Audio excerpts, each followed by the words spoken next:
Hello friends, आपका स्वागत है द वर्ल्ड ऑफ प्रोग्रेस में। तो हम आज आपको एक और कदम प्रोग्रेस की ओर लेकर जा रहे हैं और आज आपको हम दिखा रहे हैं चैप्टर 7 का एनसीईआरटी साइंस का क्लास 7 का chapter 5 acid bases and salts. तो आइए दोस्तों, हम शुरू करते हैं।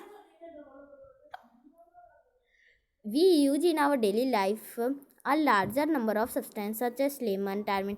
हम बहुत सी चीज़ें यूज करते हैं हमारी डेली लाइफ में, उसके बहुत अलग अलग टेस्ट होते हैं। Let us recall taste of some इलीगल सब्सटेंस लिस्टेड इन टेबल 5.1। इसमें देखिए, इसमें आपको बताना है कि ये कौन सा सब्सटेंस आपको खट्टा लगता है, और बीटर मतलब ये होता है कि जो आपको कड़वा लगता है। इसलिए जो जैसे हो गया करेला में आपको वो खट्टा नहीं लगता है, वो आपको बीटर लगता है। बीटर मतलब कड़वा लगता है, इसलिए उसे उसे सब बीटर कहते हैं। You find that some of the substance that taste sure.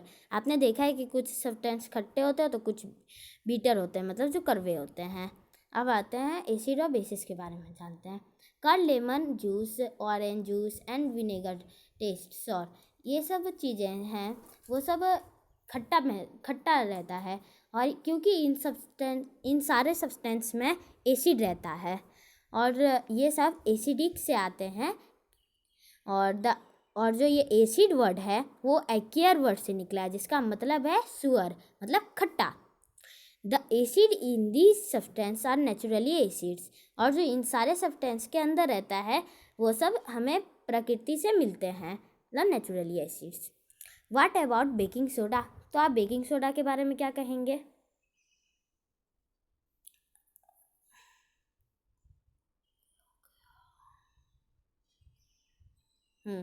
ये देखिए दोस्तों, तो आप बेकिंग सोडा के बारे में क्या कहेंगे? Does it also taste sour? तो क्या उसका भी टेस्ट शुअर रहता है? तो नहीं। If not, what is the taste? तो उसका टेस्ट क्या रहता है? उसका टेस्ट होता है कड़वा। That it no acid. तो उस कड़वे के अंदर एसिड नहीं रहता है, उसके अंदर बेसिस होता है। और वो if you rub it solution between fingers, जब आप बेकिंग सोडा को अपने हाथों में ऐसे मसलेंगे तो आपको थोड़ा उसमें सोपी जैसा लगेगा। और जनरली ऐसे सब्सटेंस को जो बीटर रहते हैं और उसको टच करने में जब वो सोपी लगता है तब उसका नाम होता है, वो बेसिस ही होता है, और वो जो होता है वो बेसिक से आया है। If we can not taste every substance, how do we find its nature? हम सारे सब्सटेंस को टच नहीं कर सकते, तब हम ये कैसे पता लगाएंगे कि वो एसिड है या बेसिस है? तो उन सारे चीज़ों को पता लगाने के लिए इंडिकेटर होता है। The substance are known as indicator. वो चीज़ है जिससे हमें ये पता चल जाएगा कि वो चीज़ बेसिस है या एसिड है, उसे पता लगाने के लिए इंडिकेटर रहता है। देखिए, the indicator change colour when added to a solution. वो इंडिकेटर है ना, वो अपना कलर बदल देता है जब उसके ऊपर एसिड या बेसिस डाला जाता है, जैसे turmeric, litmus, China rose, petals etcetera. ये सब के बारे में आपको आगे चैप्टर में बताते हैं। Are some of the naturally occurring indicators. ये सब कुछ इंडिकेटर्स हैं। चलिए दोस्तों, आगे पढ़ते हैं। ये इसका पार्ट 1 है, दूसरा पार्ट आपको मिल जाएगा जल्दी। डू यू नो, आप ये जानते होंगे, ये भी बहुत इंपॉर्टेंट है, आपके एग्ज़ाम में भी आ सकता है। और तो देखिए दोस्तों, एसिडिक एसिड, ये एसिडिक एसिड है। एसिडिक एसिड जो होता है वो विनेगर में मिलता है। फार्मिक एसिड एंड स्टिंग में मिलता है, मतलब चिट्टी काटी है ना तब होता है। और सिट्रिक एसिड सिट्रस फ्रूट और ऑरेंजेस में मिलता है, नारंगी तो नींबू और वो सब चीज़ों में। और लैक्टिक एसिड कर्ड मतलब दही में मिलता है। ऑक्जेलिक एसिड स्पेनिश में मिलता है। एब्जॉर्बिक एसिड आंवला और किट्रस फ्रूट में मिलता है। एस्कॉर्बिक एसिड जो होता है ना, वो आपको आंवला में मिल जाता है। और टैट्रिक एसिड आपको टैमेरिंड और ग्रेप्स और यूनिरिप मैंगोज में मिलता है। और जो बेसिस होते हैं ना वो कैल्शियम हाइड्रोक्साइड, जैसे कि लाइम वाटर में मिलता है कैल्शियम हाइड्रोक्साइड, मतलब जो चूना का पानी होता है, और एमोनियम हाइड्रोक्साइड विंडो क्लीनर, जो जिससे अपन विंडो साफ़ करते हैं, और जो सोडियम हाइड्रोक्साइड होता है वो सोडियम हाइड्रोक्साइड और पोटेशियम हाइड्रोक्साइड, ये आपको सोप में मिल जाएगा, मतलब साबुन में मिल जाएगा। मैग्नीशियम हाइड्रोक्साइड मिलकर मैग्नीशियम में मिलता है। और ये जो ऊपर जितने भी एसिड हैं ये सब हमें नेचर से मिल जाते हैं, मतलब प्रकृति से मिल जाते हैं। तो ये सब आप नोट करके रख लीजिए, ये आपको एग्जाम में आ सकता है। ये नेचुरल इंडिकेटर्स अराउंड अस, जो हमारे आजू बाजू में, जो हमारे ही पास में जो इंडिकेटर हैं उनके बारे में, उनमें से एक लिटमस है, अननेचुरल डाई। एक के बारे में बात करेंगे जिसका नाम है litmus. The most commonly use natural indicator is litmus. ये बहुत ज़्यादा यूज होता है और ये लिचन्स से आया है। लिचन्स ये प्लांट है ना, ये प्लांट, इसे लिचन्स कहते हैं। It has a mauve purple colour in is digital. इसका जो ये पेपर होता है ना, ये देखिए, ये पर्पल कलर का, ये नहीं सॉरी, ये होता है पर्पल कलर का। और जब है ना, मैं आपको शॉर्ट में समझा देती हूँ, इसको ज़्यादा पढ़ने की ज़रूरत नहीं है। जब आप इसमें एसिड डालते हैं तो वो रेड में हो जाता है, और जब आप इसमें बेसिस डालोगे तो वो ब्लू में चेंज हो जाएगा। और ये जो चीज़ें होते हैं वो सब जल्दी से आपको मार्केट में मिल जाएंगे ब्लू और रेड कलर में। और ये जो पेपर होते हैं जिसमें अगर आप ये एसिड और बेसिस का सॉल्यूशन डालोगे, उस पेपर को लिटमस पेपर कहते हैं। और जब आप वापस से सुन लीजिए, जब आप एसिड डालेंगे तो वो रेड हो जाएगा उसका कलर, और जब आप बेसिस डालेंगे तो उसका कलर ब्लू हो जाएगा। इन शॉर्ट में आपको ये समझा दिए हैं, इसको ज़्यादा पढ़ने की ज़रूरत नहीं है। ये एक एक्टिविटी है इसकी। जब lemon juice in a plastic cup, tumbler और टेस्ट ट्यूब में आप ले लीजिए, और पुट अ ड्रॉप ऑफ एवो solution on strip of red litmus paper. Red litmus paper के ऊपर उसका एक सॉल्यूशन डाल दीजिए लेमन जूस का, हेल्प ऑफ ड्रॉपर के जरिए। Repeat the same exercise with the blue litmus paper. वही आप ब्लू लिटमस पेपर पे कीजिए। Note down if there is any change in colour, अगर उसमें कुछ कलर में चेंज हुआ, perform the same activity with the flowing substance. तो आप ऐसा ही सेम एक्टिविटी कीजिए। ये सारे सब्सटेंस दो दिया हुआ है, तो ये इतने का कोई काम नहीं, ये उतना कोई इम्पॉर्टेंट नहीं है एक्टिविटी का। या हम आगे चलते हैं। In your table are any substance on litmus had no effect, name to substance. जो लिटमस पेपर नहीं, जो लिटमस नहीं होते हैं उसके नाम देने हैं। ये रहे, ये आप दे देंगे खुद से। In your table are there any substance on which litmus had no effect. हाँ, तो ये इसमें ये कहा है कि ऐसे कौन से सब्सटेंस होते हैं जिसमें लिटमस, अगर वो लिटमस के ऊपर गिरा तो वो उसका कोई सब्सटेंस का ये नहीं दिखेगा, चेंजेस नहीं होगा। The solution which do not change the colour of their either of blue और रेड, उसे नेचुरल सॉल्यूशन कहते हैं। मतलब जो अगर आपने एसिड डाला तो वो रेड हो जाएगा, और अगर आपने बेसिस डाला तो वो ब्लू हो जाएगा। और अगर आपने कुछ भी नहीं डाला और उसका कलर वैसा ही रहा, तो वो जो होता है ना, उसे नेचुरल सॉल्यूशन कहते हैं। जैसे कि एग्जांपल हो गया पानी का, वाटर। उसका अगर आप वो वैसे ही डालोगे ना तो वो पर्पल कलर का ही रहेगा। लिटमस पेपर पर्पल कलर का होता है, वो पर्पल कलर का ही रहेगा।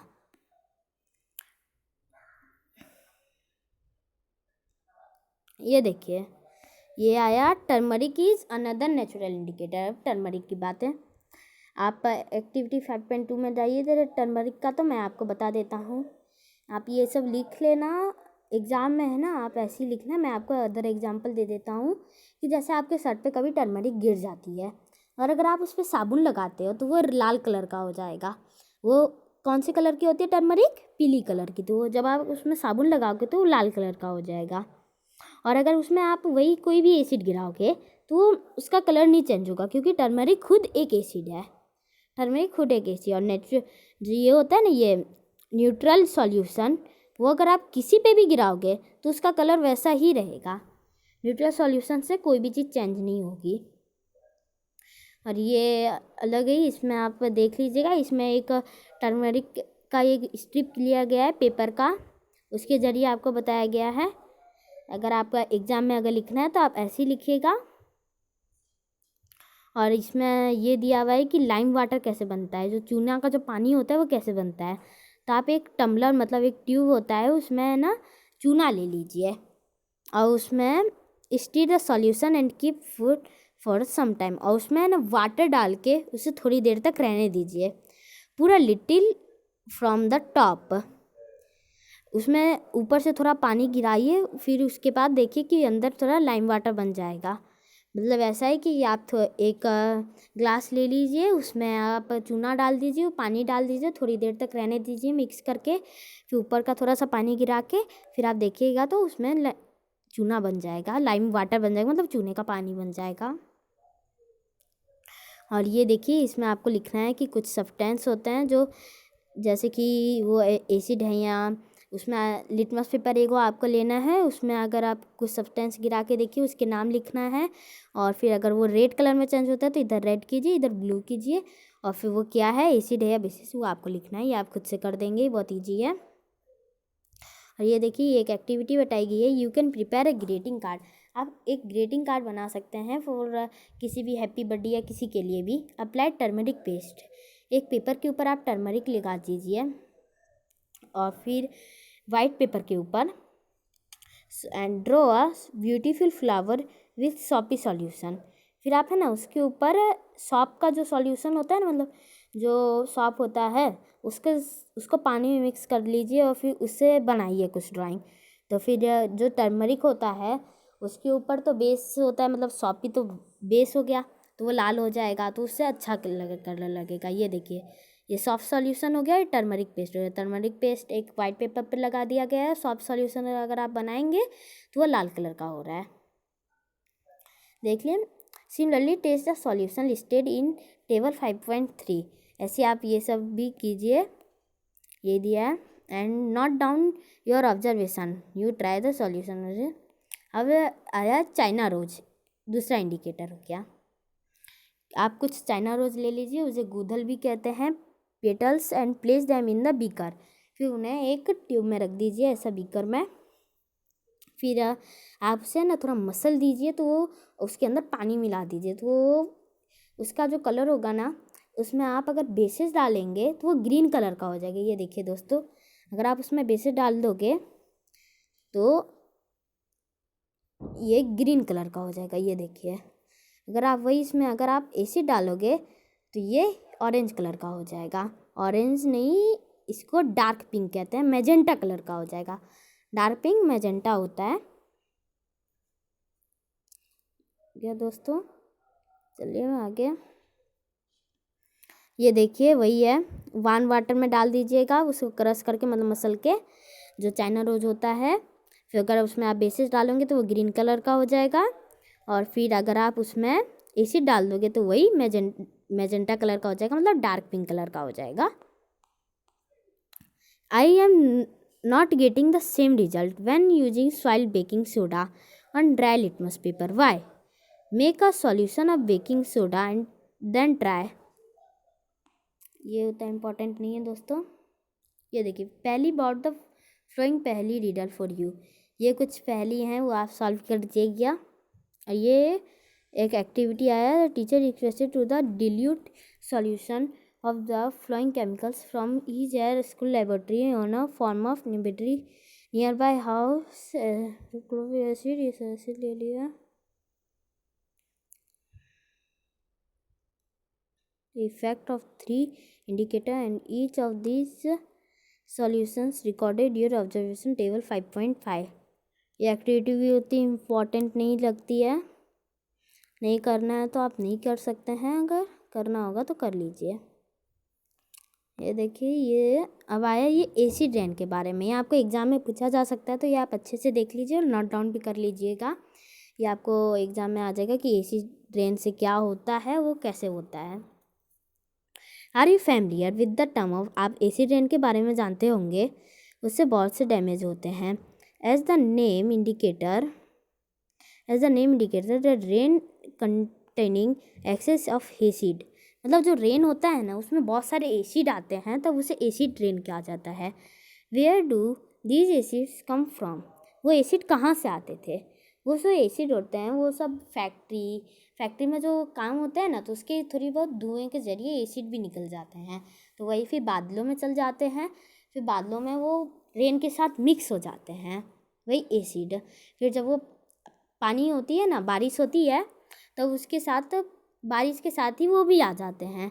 जब उस वही पानी के साथ जब बारिश में एसिड ज़्यादा मात्रा में होती है तो वही उसे एसिड रेन कहा जाता है। उसमें यही है, उसमें बहुत सारे टाइप के ये होते हैं, एसिड होते हैं, जैसे carbon dioxide, sulphur dioxide and nitrogen oxide, और भी तरीके के होते हैं। इतने आप पहले याद कर लीजिए, इतने आपके एग्जाम में आएंगे। Acid rain are cause damage, acid rain होता है वो हमारे पुराने जो हिस्ट्रिकल मूवमेंट्स होते हैं उन्हें ये गंदा कर रहा है, मतलब उसको काला कर रहा है, जैसे कि प्लांट्स और एनिमल्स के लिए भी हार्मफुल होते हैं। एंड देन ये आया great care should be taken will, ये आपका एसिड रेन पूरा हो चुका है। हाँ, आप इसे नोट डाउन कर लीजिएगा वीडियो पॉज करके। Great care should be taken will handling laboratory acids and bases because these are corrosive in nature, irritating and harmful to skin.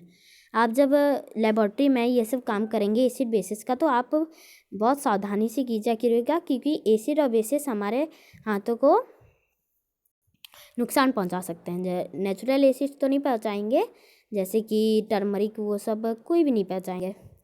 Demonstrated the effect of 3 indicator on each of this solution, record your observation. काम का नहीं है, ये आगे naturalism, ये एक नया type हो गया। ये आपका फर्स्ट पार्ट कंप्लीट हो चुका है दोस्तों। सेकंड पार्ट के लिए आप सब्सक्राइब कर दीजिए और हमारे बेल आइकन पे दबा दीजिएगा। ये आपका पहला पार्ट कंप्लीट हो चुका है। आपको नेचुरलिज्म से हम नया पार्ट स्टार्ट करेंगे, फिर ये थोड़ा ही बचा है, अगले पीरियड में हमारा ये ख़त्म हो जाएगा। तो दोस्तों आप कमेंट सेक्शन में ज़रूर बताइएगा कि हमें आपको ये वीडियो कैसा लगा। लाइक कीजिए, सब्सक्राइब कीजिए और शेयर कीजिए। तब तक के लिए तो थैंक यू दोस्तों। अब हम चलते हैं।